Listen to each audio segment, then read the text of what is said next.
ijtimoiy tarmoqlarda ko'p to'ylar masalasi ketyapti, kamaytirildi, ixchamlashtirildi. O'zi mana shu qaror ijrosi boshlandimi? Bularni 100% cheklash kerak.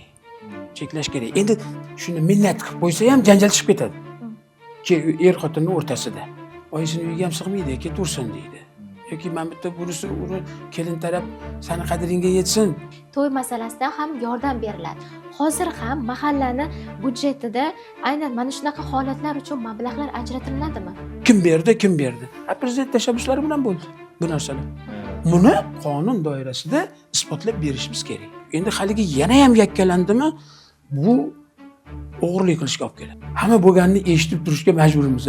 Nimadan chiqayotganini shu xulosani chiqarib Xafa bo'ladi mahalladan. Men deydi, yordamga muhtojman deydi. keladi. Yevropachaligiga yetishimizga hali ko'p bo'lishi mumkin. Furshat qilib o'tkazib yuborishadi-ku to'ylarni.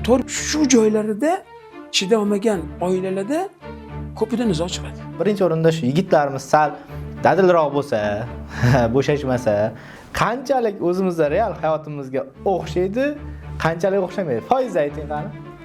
Darrov ajrimga berish tavsiya qilmaymiz. Buni endi tushib olish kerak. Buni vaqtda o'zi ko'rsatadi. O'shancha yetardimki, birinchi o'sha o'zimizdan boshlaylik.